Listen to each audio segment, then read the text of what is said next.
नमस्कार विद्यार्थी मित्रांनो, स्वागत आहे तुमचं आपल्या यूट्यूब चॅनलवरती। आज आपण केमिकल थर्मोडायनामिक्स या टॉपिकमधल्या काही बेसिक टर्म्स बघूया। आता थर्मोडायनामिक्स जर तुम्हाला समजून घ्यायचं असेल तर सर्वात सुरुवातीला बेसिकमध्ये सिस्टीम म्हणजे काय किंवा सराउंडिंग म्हणजे काय हे माहिती असणं खूप गरजेचं आहे। म्हणून आपण सर्वात सुरुवातीला सिस्टीम आणि सराउंडिंगला समजून घेऊया। System A part of the universe under the thermodynamic investigation is called as a system. System कोणाला म्हटलं जातं? युनिवर्सचा एक असा भाग की जो थर्मोडायनॅमिक इन्व्हेस्टिगेशनमध्ये येतो किंवा थर्मोडायनॅमिक स्टडीमध्ये येतो। थर्मोडायनॅमिक्समध्ये ज्याला अभ्यासलं जातं त्याला आपण काय म्हणू तर सिस्टीम असं म्हणूया। युनिवर्सचा एक असा भाग की ज्याचा अभ्यास थर्मोडायनॅमिक्समध्ये केला जातो त्याला आपण सिस्टीम म्हणतो। आता दुसरी डेफिनेशन आहे ती कोणती आहे तर सराउंडिंग। सराउंडिंग म्हणजे काय तर all other part of the universe outside the system. System सोडता जो युनिवर्सचा सगळा भाग आहे त्याला आपण सराउंडिंग असं म्हणतो, हे लक्षात घ्या। आता ह्या दोन्हीही डेफिनेशन्स मी लिहिलेले आहेत, पण ह्या डेफिनेशनवरून फारशा गोष्टी क्लिअर होतील असं मला वाटत नाही। म्हणून आपण एक्झाम्पल घेऊया। Consider a gas enclosed in the cylinder equipped with the movable piston. आता मी काय केलेलं आहे, एक सिलेंडर घेतलेला आहे आणि त्याच्यामध्ये गॅस एन्क्लोज केलेला आहे। आता मला काय करायचं आहे तर त्या गॅसचा अभ्यास करायचा आहे। आता गॅसमध्ये काय अभ्यासण्यासारखं आहे तर change in the volume, amount of energy released or absorb by the gas, ह्या गोष्टी आहेत ते मी अभ्यास करू शकतो।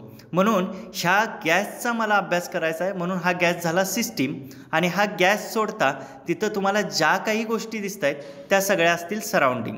म्हणजेच गॅस ज्याचा मी अभ्यास करणार आहे तो आहे सिस्टीम आणि बाकीच्या सगळ्या गोष्टी असतील त्या काय असतील सराउंडिंग। ठीक आहे, तर हे झालं सिस्टीम आणि सराउंडिंगबद्दल। आता काही आणखीन बेसिक गोष्टी आपण समजून घेऊ। तर टाईप ऑफ द सिस्टीम आपण समजून घेऊ। सिस्टीमचे कोणकोणते प्रकार असतात किंवा कोणकोणते टाईप्स असतात ते आपण बघू। त्याच्यामध्ये सर्वात सुरुवातीला पहिला टाईप आहे ओपन सिस्टीम। आता ओपन सिस्टीम कोणाला म्हटलं जातं त्याच्याविषयीचं मी एक स्टेटमेंट लिहितो। The system which exchange both energy and matter with the surrounding is called as open system. Open system कोणाला म्हटलं जातं? एक अशी सिस्टीम की जी एनर्जी आणि मॅटर दोन्हीही एक्सचेंज करते सराउंडिंग बरोबर, त्याला आपण काय म्हणतो ओपन सिस्टीम। आता हे समजण्यासाठी मी एक एक्झाम्पल घेतो।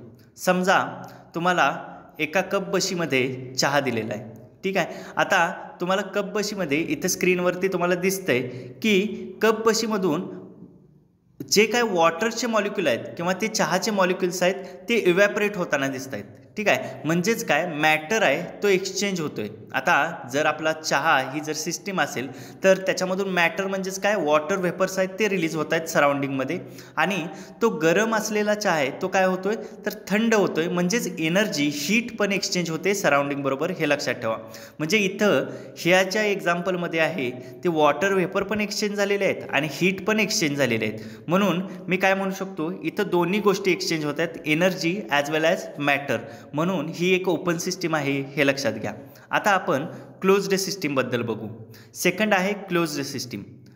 The system which does not exchange matter but exchange energy is called as a closed system. Closed system कोणाला म्हटलं जातं? एक अशी सिस्टीम जी मॅटर एक्सचेंज करत नाही पण एनर्जीला एक्सचेंज करते, त्याला आपण काय म्हणतो क्लोज्ड सिस्टीम असं म्हणतो। आता आपण तो चहा घेतला आणि त्याला आपण काय केलं तर वरती बशीने त्याला झाकलेला आहे। आता मात्र वॉटर वेपर्स आहेत ते बाहेर एन्व्हायरमेंटमध्ये जाणार नाहीत किंवा सराउंडिंगमध्ये वॉटर वेपर्स जाणार नाहीत, म्हणजेच मॅटर एक्सचेंज होणार नाही। पण अजूनसुद्धा हा चहा आहे तो थंड होऊ शकतो, म्हणजेच हीट आहे ती एक्सचेंज होऊ शकते, म्हणजेच एनर्जी आहे ती एक्सचेंज होऊ शकते। म्हणून ह्या सिस्टीमला आपण क्लोज्ड सिस्टीम म्हणतो। कारण का तर इथं मॅटर एक्सचेंज होत नाही पण एनर्जी आहे ती मात्र कंटिन्युअसली एक्सचेंज होते, त्याच्यामुळे चहा आहे तो थंड होतोय, म्हणून या सिस्टीमला आपण क्लोज्ड सिस्टीम म्हणणार। नेक्स्ट आहे ते आयसोलेटेड सिस्टीम।